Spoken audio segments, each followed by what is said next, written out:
and welcome back to my YouTube channel. It's me again, my name is Hilda, ang iyong inday ng kusina. So for today's video guys, so nakikita nyo na, meron ako dito ng pork na i-chop. So ayan guys, for today's video, magluluto tayo ng kinamatisang pork liempo. So unahin natin guys yung ating liempo. So itong nabili ito sa Santis. Santis na ngayon pero ang pangit. Hindi maganda. So, tinanggalan na nila ng fat, ng balat. So, i-chop ko muna siya, guys. Mukhang hindi ako marunong putol. Natatakot ako.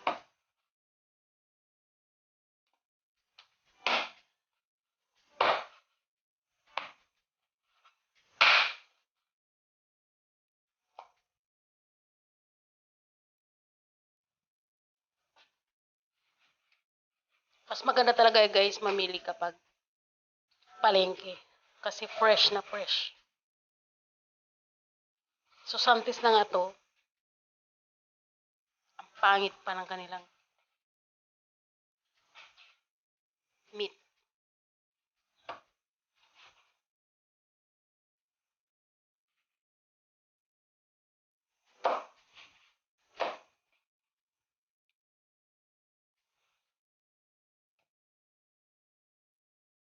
Ayan. So, i-wash muna ulit natin to guys. Winash ko na to, pero i-wash ko pa siya ulit. At magbabalik tayo. So, ito na siya guys. Na-wash ko na siya. At na-drain ko na. Pinawasan ko pa ulit.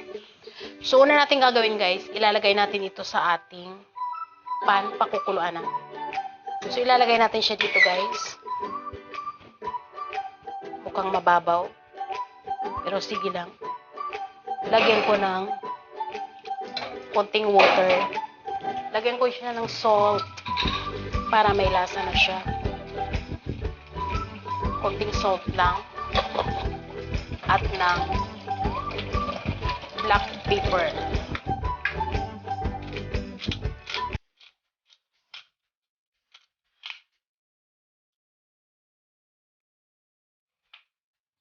At isasalang na natin siya sa ating kalan. So, ito na siya guys.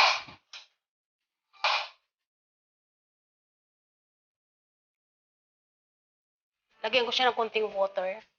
So, pakukuluan lang natin ito siya. 1/2 cup to 1 cup na water. Depende guys yun sa inyong mga pork kung gaano kadami. Itong pork ko is mga more than 1 kilo. So, ito na guys. Hindi pa siya kumukulo. Lalagyan ko siya ng isang cubes, pork cubes. So, mukhang dadagdagan ko yung kanyang sabaw kasi gagamitin pa to natin mamaya. So, dadagdagan ko pa siya ng kaunting sabaw. Pero ito mamaya guys, lalabas pa dito yung kanyang liquid. So, medyo mapupuno pa yan mamaya. Pero dadagdagan ko kasi gagamitin pa natin mamaya yung kanyang broth. So, ayan guys, i-cover ko muna siya, pakukuluin ko. Palalambutin ko na siguro mga 30 minutes. Or 20 minutes. Pagkakulo, 20 minutes. So, magbabalik tayo after 20 minutes. So, ayan guys, habang nagpapakulo tayo ng ating pork, so mag-slice na tayo ng ating kamatis. So, meron ako ditong 3 kamatis. Fresh tomato. So, slice ko lang siya.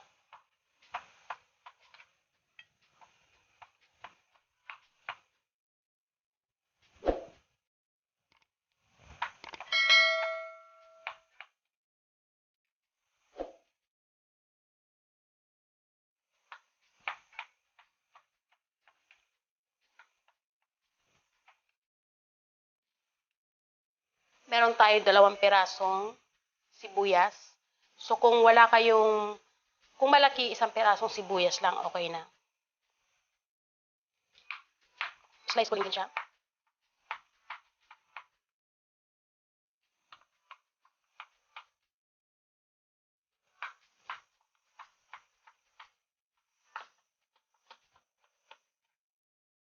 At ng garlic. So, kalahati lang siguro nito. Mga 4 to 5 cloves na garlic. So, ito okay na to. I-chop ko lang siya.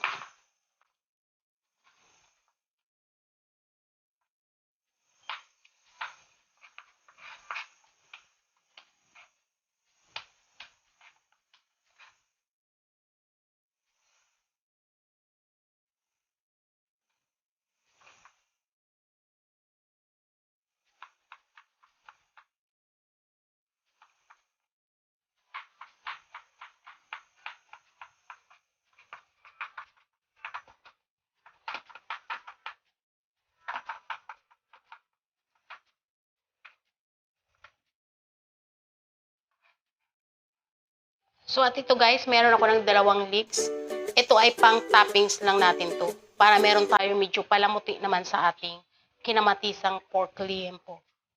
So, slice lang natin siya ng diagonal. Yung medyo may art naman.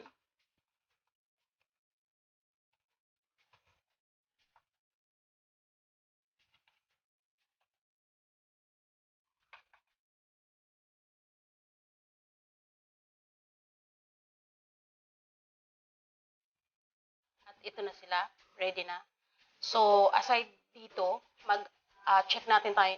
Mag-check tayo mamaya kung kailangan pa natin mag-additional pa ng salt and pepper. So, ayun guys.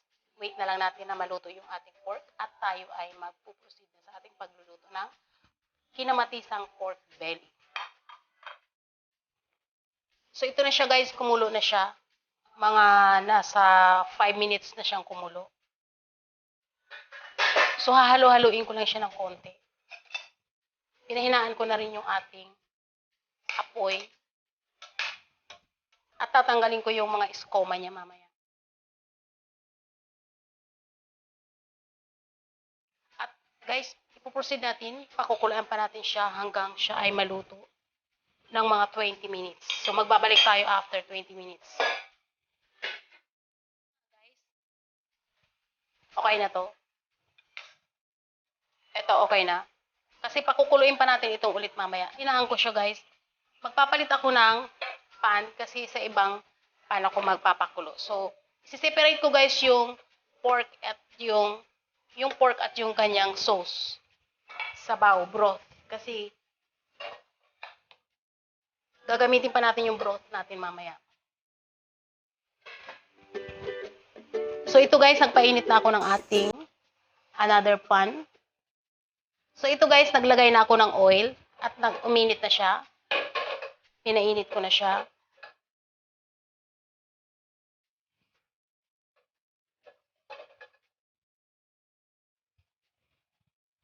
At tayo ay magsusote na para sa ating kinamatisang pork liempo. So, mainit na siya. Isosote ko na siya.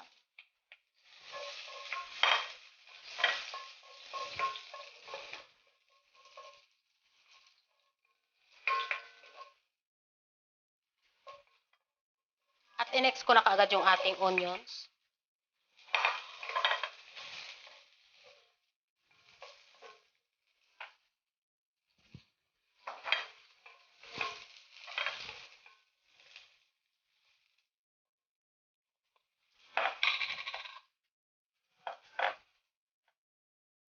Magdadash ako ng salt.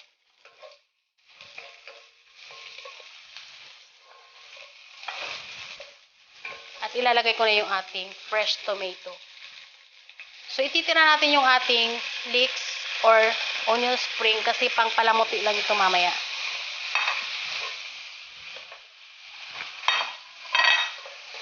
So, kailangan natin maluto muna yung ating fresh tomato.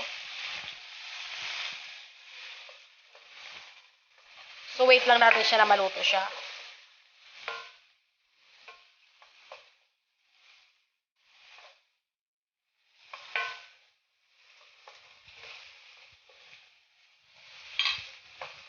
Mag-a-add ako ng salt.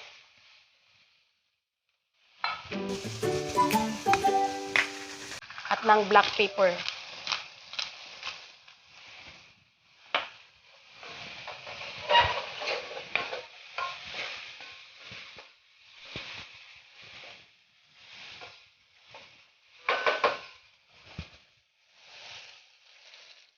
So ito guys, malambot na yung ating kamatis. Yung ating fresh tomato. So ilalagay na natin yung ating pork. Isasangkot sa lang natin.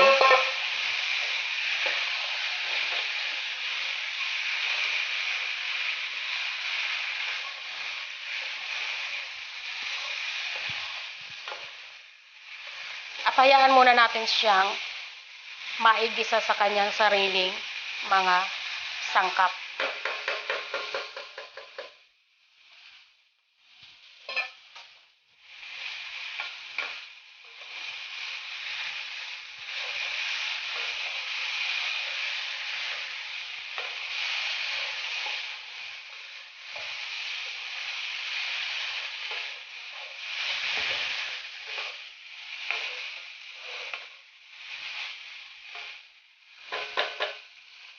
At ilalagay ko na yung ating broth.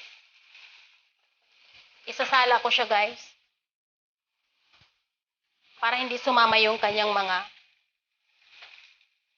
kung ano-anong mga laman-laman.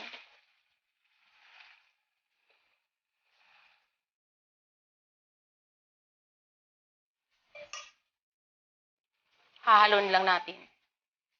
So mukhang konti lang guys yung ating sauce. Dadagdagan ko pa siya. Dahil yung ating pork ay hindi pa siya masyadong luto.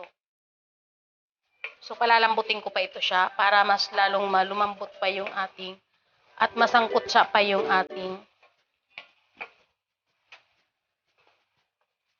ating fresh na tomato. So pakukuluin pa natin siya. Mag-add pa ako guys ng konting hot water.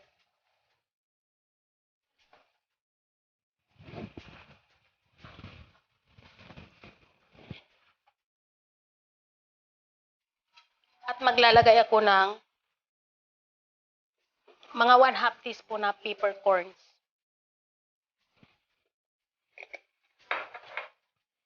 So pakukuluin muna natin ito guys sa mahinang apoy. I-cover natin at tayo ay magbabalik. So ayun guys, i-check na natin kung okay na. Ayun.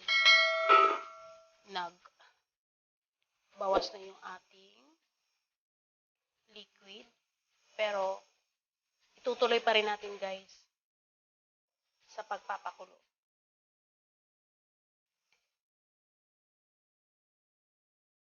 Titikman ko muna kung okay na. Mukhang okay na siya. Pero, pabawasan pa natin yung kanyang sauce. Pakukuluin pa natin siya para yung kanyang sauce ay medyo kumonti pa.